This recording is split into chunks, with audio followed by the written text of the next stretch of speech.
Hey guys, this week I did a presentation about the full moon affecting the psychiatric patients. And it was a study conducted in 2013 by Hindawi Publishing Company.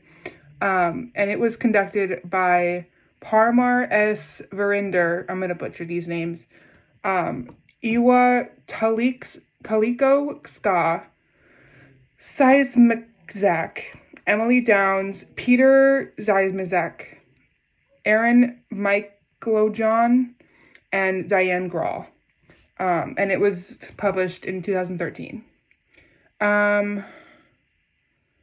So basically, an introduction, the article was conducted to analyze and basically define the issues in most studies up till now that are measuring this myth of the psychiatric effects of the full moon.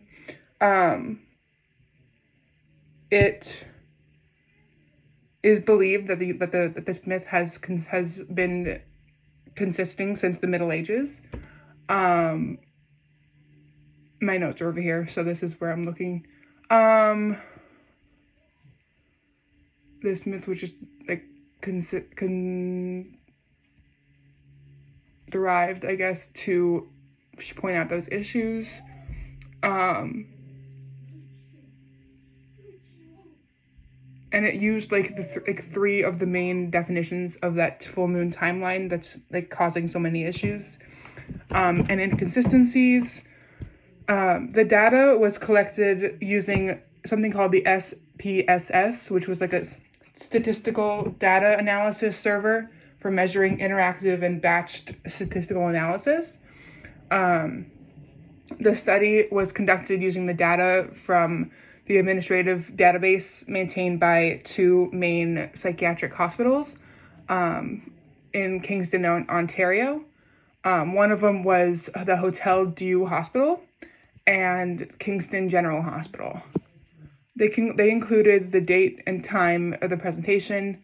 They included the triage severity and the mode of arrival of each presentation. So either they were turned into the hospital by the police, by walk-ins, they walked in by themselves for treatment, stuff like that. And then it was based in one whole population of people in Ontario, so it didn't really branch off. And then they used three main models of the full moon timeline. And then the participants of the study in that one population were grouped and then specified based on those groups. The groups were based on gender, marital status, age, age and primary psychological diagnosis, which was then specified into further disorders.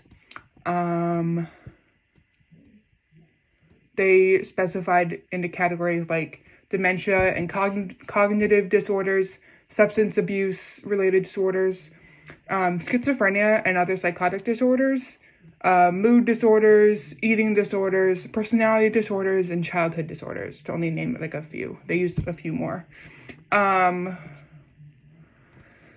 They used the three main full moon timeline models, which were 12-hour being the 12 hours that the moon was up in the sky, the 12 hours of the full moon.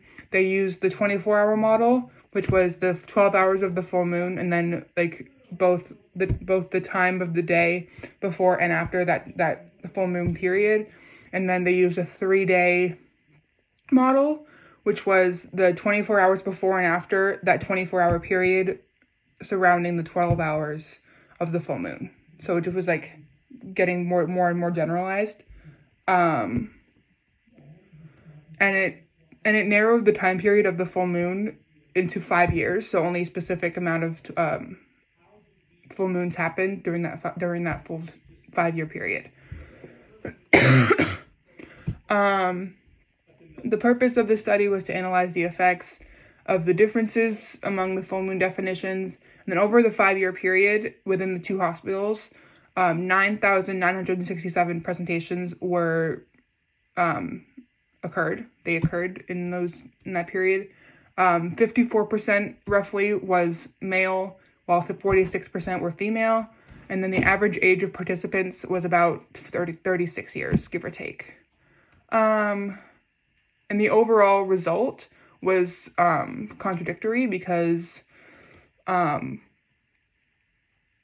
it supported both findings that the lunar cycle does and does not have an effect on psychiatric patients and their disorders. So the 12-hour and the 24-hour period found significant effects in the lunar cycle and on the frequency of psychiatric presentations. And then the 3-day model, the last one, showed that the lunar cycle did not influence patients' presentations. So 2 out of 3 did, while 1 did not. And they also noticed in the study that patients with certain psychological disorders were more susceptible during the 24-hour period to present symptoms. And then the results were contradictory and clearly represented the issue of the measurements that other previous experiments had also witnessed. And then the main conclusion of the study was that if researchers want to come to a clearer and more concise definition or more concise result of the full effect of lunar cycle effects on psychiatric patients, they have to come together and define a concrete definition of the timeline that they want to use, the full moon model that they want to use, or else it'll continue to be inconclusive and won't be able to repeat their same results over and over again like they should. And again, it explains the conflict of findings in previous studies. And the only limitations of this study were based on the fact that they only used the 3 most popular full moon models. And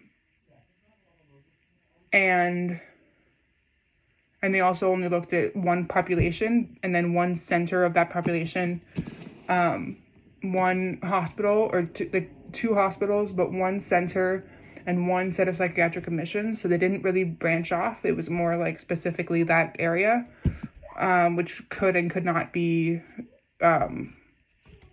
derived as valid or not.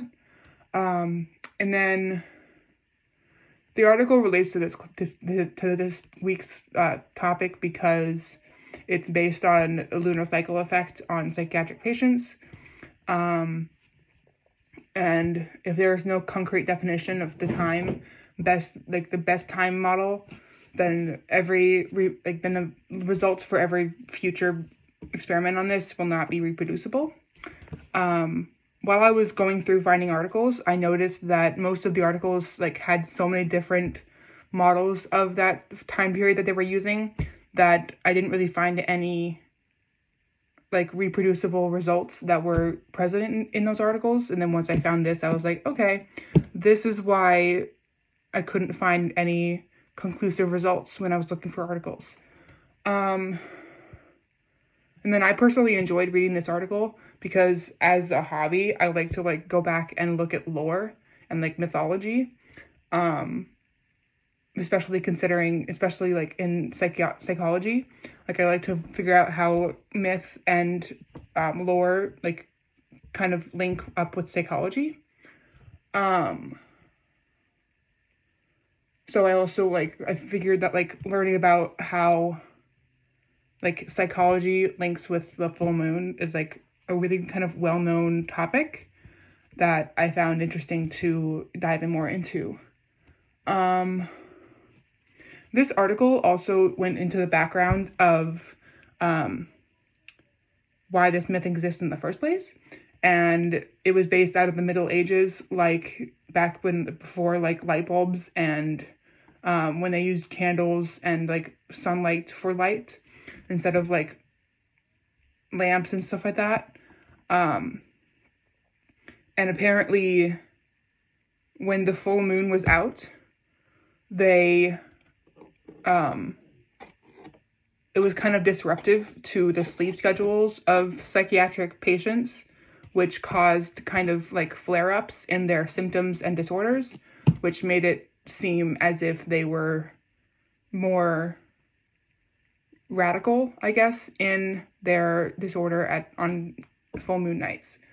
Because like for specific disorders like mood disorders or schizophrenia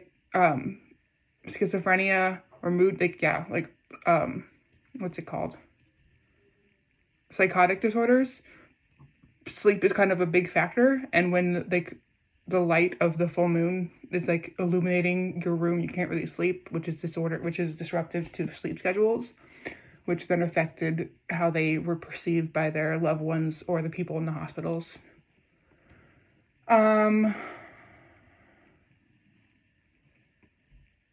Yeah, so